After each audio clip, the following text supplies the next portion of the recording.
Okay,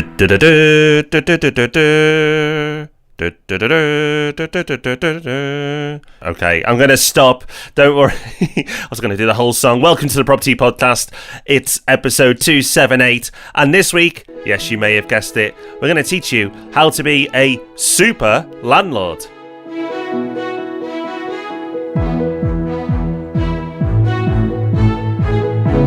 The highlight of the show already. No need to keep listening. No, do keep listening. It's going to be a good one because you're listening to the Property Podcast, where every Thursday property investors come together to be informed and inspired. And this week we are honoured to be joined by a big friend of the show, Phil Stewardson. When we interviewed Phil, it was meant to be for one episode. There was so much gold, we've had to split it into two. So today is part one. And if you want to hear the origin story of somebody who's gone on to do incredible things in property, make sure you keep listening. So a big news story this week that's affecting all property investors and all tenants. Some may say in a good way, some may say in a bad way.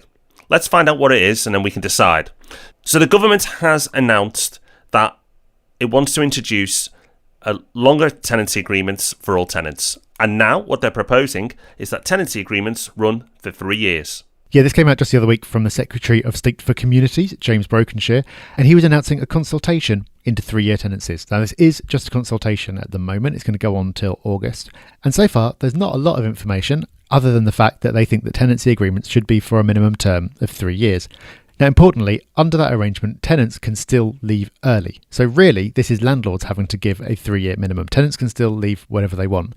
And another important point is at the moment, there's no suggestion that rent rises will be capped during that 3-year term. So you'll still be able to increase the rent. We've got some opinions around this, as I'm sure you do listening. But before we give our opinions, we asked Phil Stewardson, today's guest, what he thought about this. And here's what he had to say. In a lot of ways, I think this government is trying to out-labour Labour. You know, we're seeing a headline today. The government wants us to offer 3-year tenancies. And I just fail to understand what business would not want good customers. The vast majority of our residential customers have been with us 7 or 8 years. We get on really well with our tenants. We enjoy what we do. Well, for me, I think Phil is exactly right in what he says. And it's absolutely obvious. Every landlord wants to have long-term tenants. Why wouldn't they? Would you kick someone out every 6 months just to give yourself something to do? It seems pretty unlikely.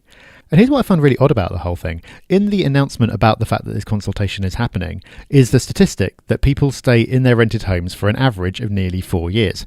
Now, I know that an average can, of course, conceal a lot of variation. But if the average is nearly 4 years, then it sounds like the fact that the initial tenancy length is only for 6 months or a year doesn't seem like that much of an issue because tenants do tend to stay longer. So is this trying to solve a problem that doesn't really exist? Because, of course, landlords need to be able to evict tenants if they don't pay the rent or if they cause trouble in some way. They also need to be able to get the property back if they want to sell it or they want to live in it. Those seem like perfectly good reasons to bring a tenancy to an end. The only other reason for kicking someone out would be if you want to charge more rent and somebody else would be able or willing to pay more rent than your current tenants. But I've got to say, Rob, in all the time that we've run yellow lettings, I don't think we've seen that situation once. I just don't think it's something that landlords do. So while I understand that it doesn't feel good to technically not have that security, it seems like the interests of landlords and the interests of good tenants are 100% aligned. Yeah, I completely agree with that point, Rob, that their interests are aligned. And this won't affect everybody. But however, I do see some merit to what's being proposed here because there are, unfortunately, landlords who don't act like that and will turf people out. So yes, at Yellow Lettings, we haven't witnessed that. But I think we attract the type of landlords that wouldn't do those type of things. You know, they listen to our podcasts or read the books that you put out, and you tend to attract similar type of people. So that's awesome. But I'm sure it does happen. The other thing for me is that sense of security for the tenants. That knowing that they've just got that place and not having it on their mind that the landlord might change their mind. Even if the landlord has no intention of turfing them out and no intention of raising their rents, they may not have a relationship with the landlord, so don't know. So every time a tenancy agreement comes up, they're thinking, oh, will it be renewed? What's going to happen? That peace of mind to settle down, make longer term plans, and if they've got young children, put them in schools, etc., I think will help the relationship between landlords and tenants. And I also think it will help build communities in some of these areas where tenants sometimes come and go. Now, it's not going to fix all the problems, and it's not some magic system or formula that's going to make all the bad things go away. But I do see some merit to it, and it's hard to get these things right, and there is no perfect solution for all parties concerned. But generally, while I can see some landlords may be concerned and frustrated by this, personally, I'm pretty relaxed by it, and hopefully it means we have happier tenants off the back of it.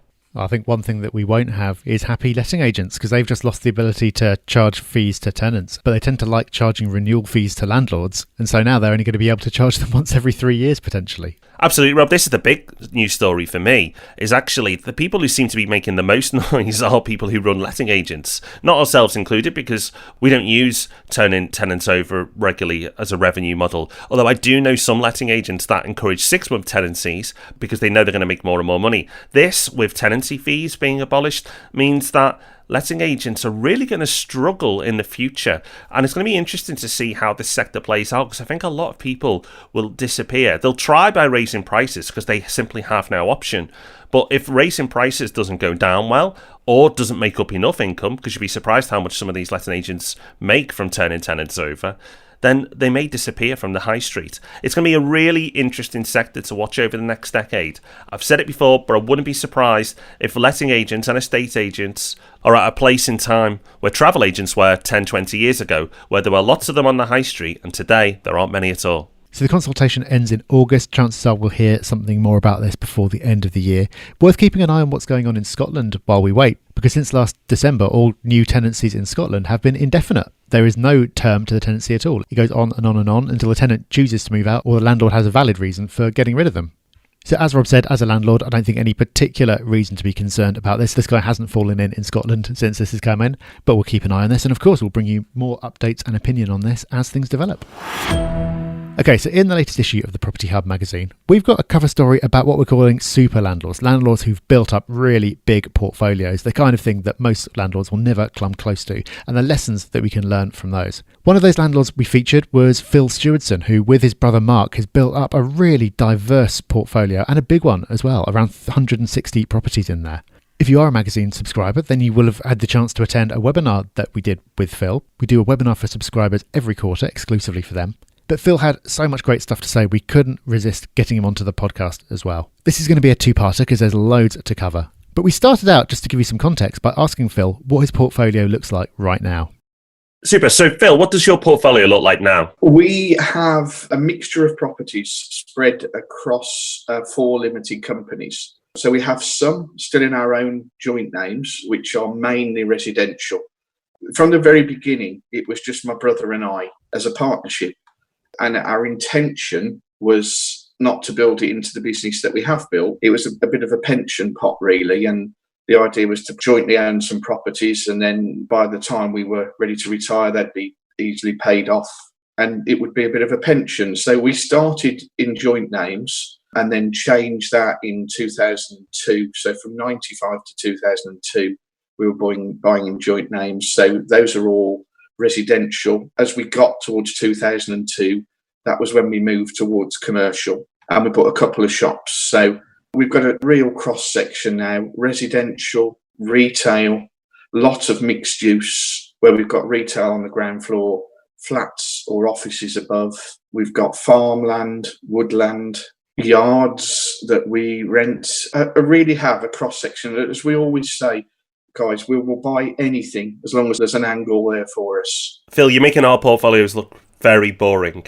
So how did you get started with all this? Talk us through the beginning of your journey. From the very, very beginning, I left school with 1 O-level, which was woodwork. So it's a bit limiting, really. But what I did have was a real interest in business, particularly sales at that point, more than anything. And we had a couple of family friends that were in steel stockholding, and I decided from quite an early age that was what I wanted to do. So I joined a steel stockholding firm, not anyone I knew. I just wrote to loads while I was still at school, and then started that when I left school as like an office junior with an intention of moving into sales. But after 18 months, it was a very old-fashioned, a lovely little family firm. But it was bought out by a real incredible entrepreneur who, the guy was just amazing, incredibly wealthy. He'd built up 2 or 3 steel businesses already and sold them. This was in 1980, and he'd already sold a couple for £3 to £5 million. So it was just incredibly dynamic.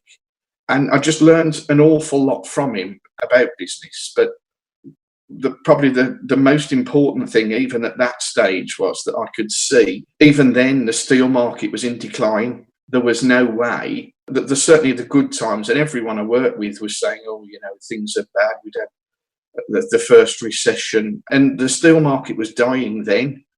And I thought, as a 19, 20-year-old, I need to do something else. And I sort of became perhaps a little bit more mature that I certainly wasn't at school, and decided to go to uni. So I did uni part-time, 2 days a week, studying business. And then I set up a business on my own with some help from mum and dad in clothing. Mother had always had lots of clothes shops, one at a time, that she'd built up and sold on. And we'd sort of grown up in all sorts of retail businesses. And it was at a time when a local factory was closing, and they were just, very keen to get rid of all their equipment. So I set up a business working with my mum as making children's clothes, which was very, very successful initially.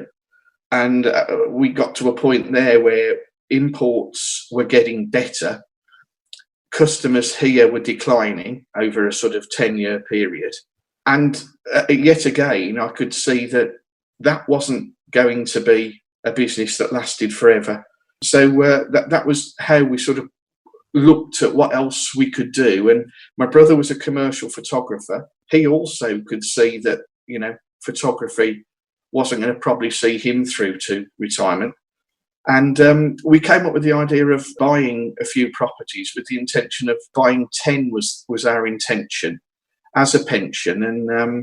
And then, we would just see how that went. But we didn't need to draw the money because we still had our small businesses, and it was a sort of bit of a hedge for the future. That was the plan. How much thought went into that number 10? Like, did it just sound like a nice round number, or had you calculated that would allow you to achieve a certain amount of cash flow, for example?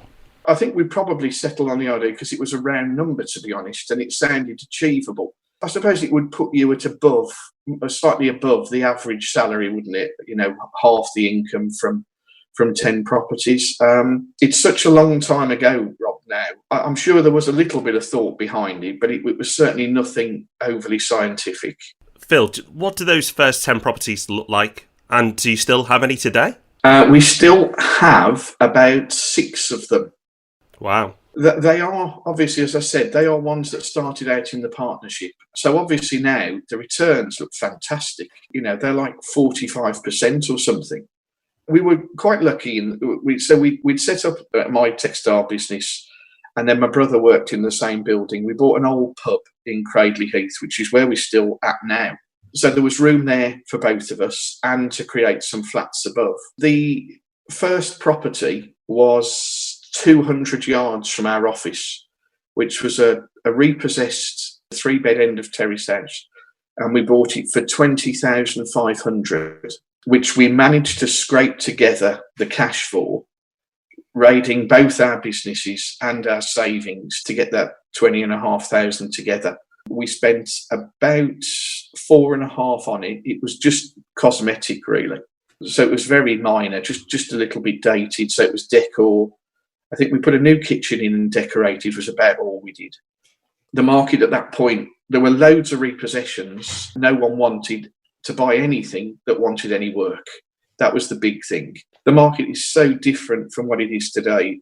It's unrecognisable. So it ended up owing us about 25, 26 grand. And we had it revalued at 35. So we were absolutely over the moon, but we did realise that there was little prospect of selling it on in that market. So our intention was to rent it for 6 to 12 months. That was the plan.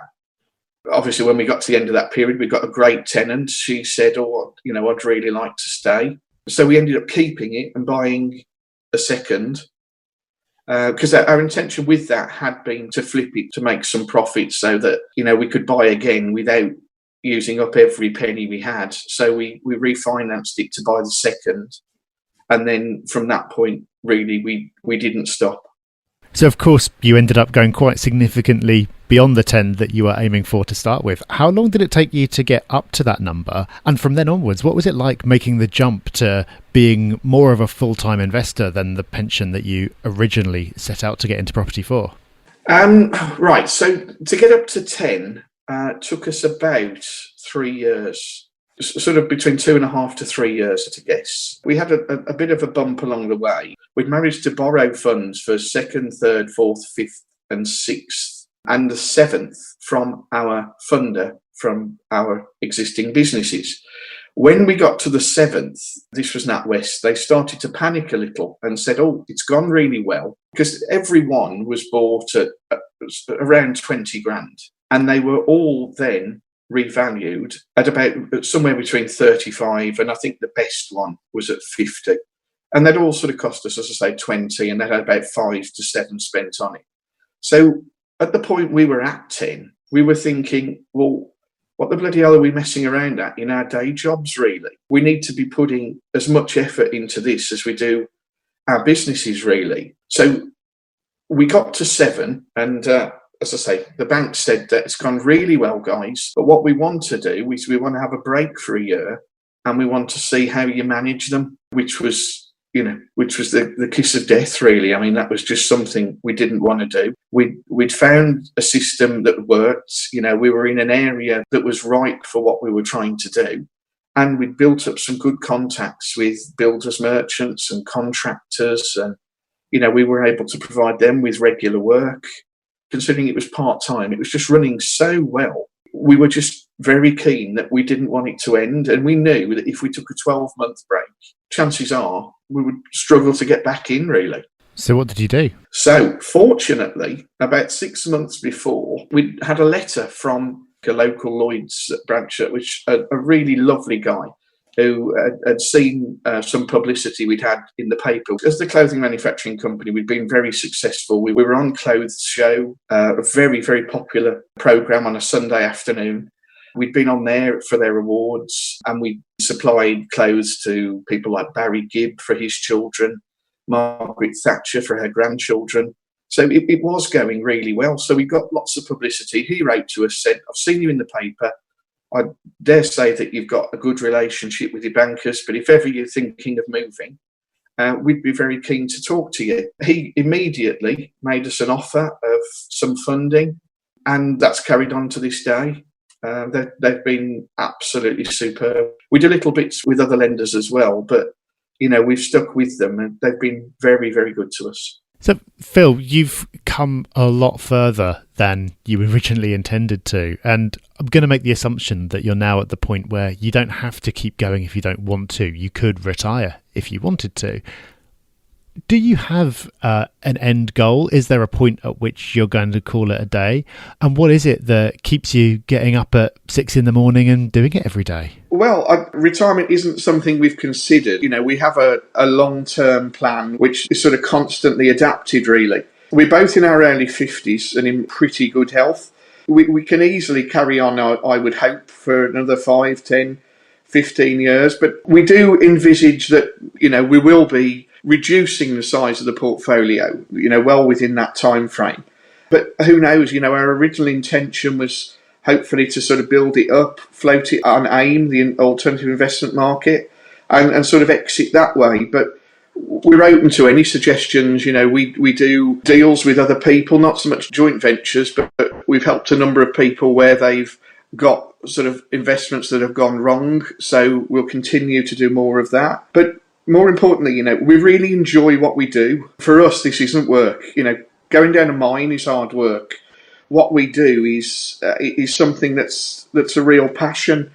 And, now the sort of business is built to a reasonable size. We're lucky that we can now combine other interests into what we do. We're interested in things like energy conservation, solar PV, solar thermal. We've installed all of these. Rainwater harvesting we've dabbled with. They're all long-term investments, but when maximum profit doesn't have to be your aim from day one. And really, it's never been about the money. It was about setting us up with our pension. And we're just lucky that it's grown into the business that we've got. But there's so much more that we want to achieve. One of our next projects is a new build, which is off-site construction, which we're really looking forward to, where we're working with one of the German off-site manufacturers. So that's coming soon. So things like that really keep us busy. And, if we didn't do this, I think you've got to do something to keep you occupied. And this was always intended to be our pension. We don't really have any other pension provision. So it would be nice if we could keep a, albeit smaller, portfolio pretty much forever, really. Unless things change, that's where we're at the moment. Wow. Okay, so we're super pleased to have someone on like Phil, whose knowledge and expertise is just so vast. I mean, he's been doing it for decades, and a super guy as well. So thank you, Phil, if you're listening. We really appreciate it. Obviously, our whole community's learning, but we've learned from you as well, loads. So thank you so much. Rob, when someone takes you through this story, there's always bits you can take away from it. What stood out for you? I think the main thing for me is how much he clearly loves what he does. And we talked about that at the end. He's now at a point where he's just doing it because he loves doing it. And I think a large part of that seems to be the relationships that he's built up. So he's in business with his brother, which is great. He was previously in business with his mum. And he's clearly taking that family approach to everything that he does. The way that he treated his employees as his business was coming to an end was fantastic. And he talked about the relationship that he's got with his funders, which is such a big part of being able to build up the portfolio he has, because he's not just some anonymous person who's playing all the different banks off against each other. He's got a real relationship and they believe in what they're doing. So that approach seems to have been a key part of his success. And it also seems to be a big part of why he enjoys what he's doing so much and he's still doing it. Also worth noting that something we talk about all the time, he started with a goal. And that goal wasn't something that he'd spreadsheeted out to 5 decimal places. He just picked a round number that he thought would give him what he wanted later in life. And that's absolutely fine. Having that goal, I'm sure, gave him the motivation to persist. So when he hit that bump in the road around about 6-7 properties, he could easily have given up and thought, well, I've done enough. That'll probably do the job. But because he had that goal, that prompted him to keep going. And the amazing thing, Rob, is of those first 10 properties, the fact that he's still got 6 of them. Yes, Rob, I think that's a really important point. Because Phil started his journey a long time ago. Don't want to give you Phil's age away there, but he's been in this for decades. So the fact that he still has 6 of his original 10 properties just shows you not to overthink the beginning of your portfolio. If you're starting out, it's okay if you don't exactly know what your strategy is going to be and you don't feel like you're smashing it out the park every time. Because actually, just investing over the long term is a good thing to do. Phil comments that some of those properties are the best performing properties he's got in his portfolio right now because of the length of time he's owned them. So don't put too much pressure on yourself as an investor if you're just starting out or you've just done a few. Keep investing. Have a goal in mind, absolutely, but don't worry yourself too much about, am I making the very best decision possible? As long as it's good, don't worry, because good will turn to great if you're in it for the long term. So 5-star review time, and thank you to these wonderful hubbers who've navigated iTunes to leave us a review. Hundreds of reviews in now, but we do not get bored of them. We still read every single one. And a big thank you first up to Bella, who says, I've been listening to the podcast for several years now, and I've also purchased Rob's starter pack over at the Property Geek, and it's so worth the money. The spreadsheets make my ones look like my toddler made them. But back to the podcast, it's excellent and ideal for novices and experienced investors alike. Highly recommended. And Rose171 says, very informative. Thanks. Well, thank you, Rose. Very succinct, but it's a 5-star one, so we'll take it. We'll take 5 stars any way we can get them. Thank you so much. We really appreciate your reviews. So next week, part 2, we're lucky enough to have Phil back with us again, talking through the next stage of his property journey. If you want to learn how to scale up from 10 properties to over 100 and have a portfolio that spans everything from woodland to service stations, then make sure you listen to that one. There's going to be so much to learn. And if you want to learn what Rob and I get up to outside the podcast, then go over to propertyhub.net/discover, where you can sign up for our next Discovery webinar. Until then, have a great week. Bye-bye. Bye-bye.